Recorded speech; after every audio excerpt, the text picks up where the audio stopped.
Hey, all. Welcome back to another episode of Growth Reframed. We are so happy you're here. It's just me today, but I wanted to bring you a message. And really, I wanted to start off with a question. And it's, are you happy? And I don't know about y'all, but that's a difficult question for me.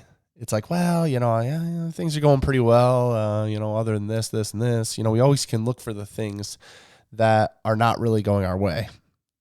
A lot of times your brain wants to go and focus on the negative. It wants to focus on the things you don't have. It wants to focus on the lack. And so when you ask someone the question, are you happy? Then naturally it comes up to think about, well, yeah, but these are the shortcomings. These are the things I don't have. This is what I want. This is what I wish would happen. Then I would be happier. I'm happy now, but I could be happier. And I was reading a book recently, excuse me, and it was talking about the fact that when did happiness get so dang hard? Like, when did we put so much on the fact that we need to be happy? When did we need to have every single thing we ever wanted to say, yes, we're happy? And I sat with that and I pondered with that because I always want more.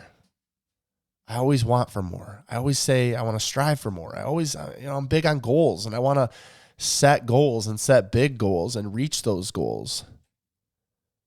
But then if I'm always reaching, can I ever be sitting in a joyful, happy place? I think over time, as we get older, it just becomes more and more difficult to say we're happy, to say we're joyful, to say we're content. That's a funny word, isn't it? Contentment. And is that something we should even be striving for? I mean, you might disagree with me, and that's okay. But one of the things that, since I've had that question posed to me, that I've been thinking about and reflecting is, when I look at my kids, and I have two kids, I have a 10 and a 6-year-old, and it doesn't take that much to make them happy. Now, a lot of times Megan and I will talk about, oh my gosh, these kids have the life. They're so privileged. They have all these amazing things. They don't even know it. I mean, their reality is, I always joke with our kids that the reality is other kids would pay to go on vacation to be in our family for a week. That's kind of what it's like. But really, it's when you look at how kids look at the world, it doesn't take that much for them to be happy. And the younger they are, the easier it is for them to be happy. And so where do we lose that as adults? I'll give a couple examples. We all know the famous story of you buy your kid some huge toy, right? And then what do they want to do? They want to play with the box, right? You buy them this $100, $150 Power Wheels toy. They want to make a Ford out of the box, and they're happy with that. I think about my daughter. She just did a bird project in the last month or two, and she got assigned a specific bird. And with that bird, it was a red-bellied woodpecker. And with that bird, she had to learn about all kinds of other different birds, but her bird was specific to her, and she had to do a whole project, presentation, all the things on it. So fast forward to a month later, we're sitting at her house. She looks out the window, and she sees a red-bellied woodpecker for the first time in the tree. And y'all, she started weeping out tears of happiness and joy because she saw a dang bird. I think about, I just took my son recently to a Y Guides retreat. It's something the YMCA puts on for fathers and sons or fathers and daughters to go out and spend intentional time with their kids. And I love it. I love the program, y'all. And you've heard me talk about it before if you've listened in the past, but at that place, we went to a camp about 2 hours away. It's right by the water on a river. It's got archery. It's got BB guns. It's got a huge zip line that goes into the water. And guess where all the kids wanted to be and what brought all the kids the most joy and happiness? The turtles. There was a small spot in a little outlet of the water, and it had about 50,000 turtles. I mean, at least a few hundred, y'all. Turtles climbing on each other's backs, sitting there. And when you came out from the mess hall after we'd eat, all the kids would be lined up to see these turtles. And they were so happy, and they would pick up grass, and they want to feed the turtles, and they'd want to pet the turtles, and they want to see the turtles. And they were so overjoyed with the fact that the turtles were there. So why do I tell these stories, y'all? I tell these stories because As an adult, I don't know that I have that many moments where I'm really that joyful, where I'm really that happy, where I have that feeling. And y'all, look, life's messy. Life's stressful. Life's hard. Nowadays, we have so many things pulling our attention away. We have so many responsibilities and things. I mean, y'all, our life operates around a calendar. Like, we have a Google shared calendar, and literally every night seems like it's something. Every weekend seems like it's something. My job has been so insane. And then we have this side hustle, and then we have another side hustle, and then we have kids, and then we have our marriage, and we have all these different things. And I get it, y'all. Like, there's so many things that pull you away. But if we're not happy, if we're not joyful, if we're not ever content, then what are we doing? And somehow I think as we get older, we lost the ability to say, I can be happy, I can be content, without focusing on the lack, without focusing on all the things we don't have. And y'all, it's no judgment. I fall into the trap too. We're all in that nature. We're all in that mercy. But I want to give you a few tips today to hopefully help you find a little bit more joy and a little bit more happiness. And this will not mean, by the way, that everything will go perfect. This will not mean that it'll always go as planned. This will not mean that you won't have some crap fall into your lap. Of course you will, y'all. This world's messed up. Of course you're going to have that stuff happen. But you got to find little places and things and times to find that joy and happiness. And if you ever are having a struggle with that, just look back to kids. Just see kids play. Just see kids, what they do. Just like the examples I gave, and you will literally find that. So the first thing is just to practice gratitude, which I know, oh gosh, Brandon, practice gratitude. I don't mean doing the whole gratitude journal, and you could do that if that works for you. That doesn't really work for me. I don't love it. I don't love writing the gratitude. It gets a little redundant. It gets a little repetitive. But you need to focus on some things that you can be grateful for. For example, today when I woke up, the birds were singing. It was beautiful. I heard it out the window.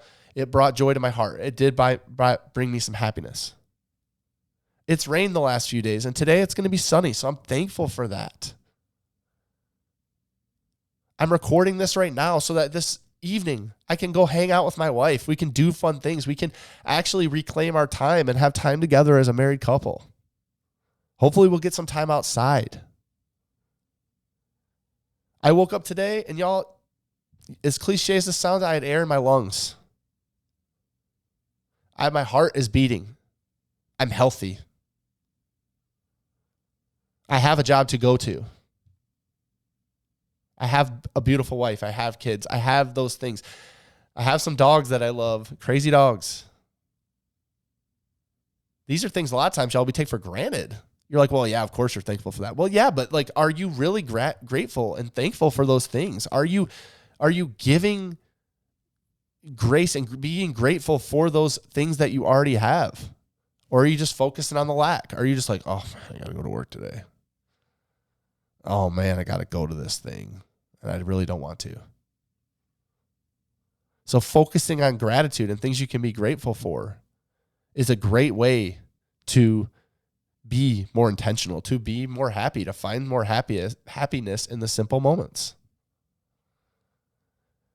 The other thing is just to find some hobbies or things that do bring you joy. One of the things we love to do is go outside for walks. I feel like nature really brings some healing. It really brings some energy. It really helps me. That vitamin D from the sun, it's useful. It's science, y'all. Trust the science, right? So it's science. That will help you. What are the things you used to love to do? What are the things you love to do now that you're just not making any time and space to do? This falls under a self-care. What are you doing to help yourself? What are you doing in the midst of a lot of craziness? And look, y'all, I get it. Like I said, our life's crazy, but you still have to find those pockets of time. And it doesn't always have to be like 15, 30 minutes. It can be just a quick amount of time. The other day I had a super difficult phone call. I took that phone call outside. And if anyone knows me, they know I like to pace when I'm taking a call. I had a difficult phone call. And at the end of that call, I hung up and I stood and I just let the sun shine on me. I breathed some deep breaths and I took it in before I went on with my day. I mean, y'all, it was like 30 seconds to a minute. But that stuff makes a difference. The last thing, and I know I don't know, but I kind of have some ideas of what might come up when I say this. But the last way to be a little bit more happy is to stop carrying all the things that aren't yours to carry. I said it. So what are the things in your life that you're holding on to? The responsibilities that you're holding on to, the people that you're holding on to that are not really yours to carry. And y'all, trust me, I understand. I'm a fixer at heart. And you can Google for what that is, but I'll give you a quick synopsis. I want to fix everything for everyone. I want to be that provider. I want to be that person who can fix it for you. So if you have a problem, I don't want to just give you advice. I want to help you with all the steps and solutions and do all those things and carry all that burden and fill my backpack up with you and help you carry that load. It's not always bad. But then we expect to do that for everything for everyone. And we think that if we don't, that something's wrong with us. And y'all, it can come off as cold. But a lot of times we're carrying a lot of burdens and things for other people that are not ours to carry. It doesn't mean you can never do that, but you can't do that at the expense of your own health and your own self-care and your own mental stability. A lot of us say yes to everyone and yes to everything, and we never say no. And there's a power in saying no. There's a power in letting things go. There's a power in accepting where a relationship is. There's a power in saying that that person can figure it out. There's a power in saying that, yes, I can do what I can do in this situation for my job, but I can't do everything. And I can't give everything into it all the time because that's not going to help. And it's only going to lead to burnout. And it's only going to lead to all the other things we've talked about.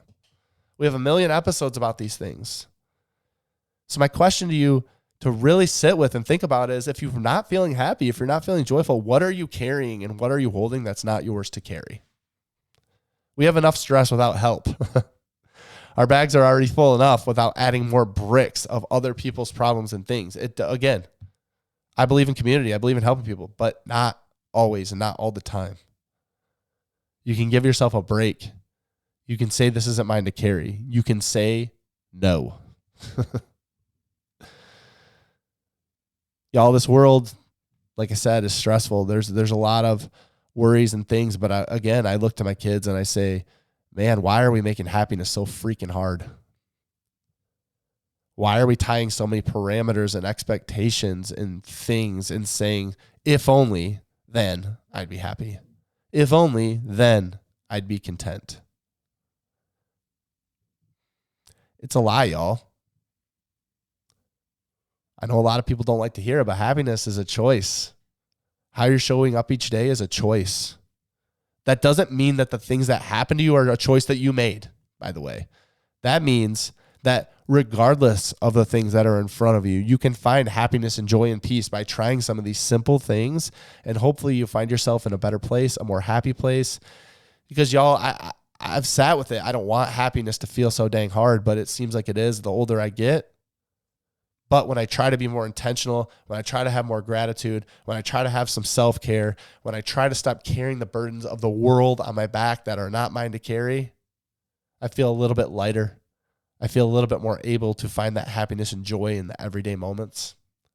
And I hope that for you. Y'all, we'll see you next time. Thank you so much for being here. If you have questions, if you want to reach out, if you just want to chat, if whatever it is, you can reach out to us on Instagram over at Growth Reframed. We love y'all. We'll see you next time.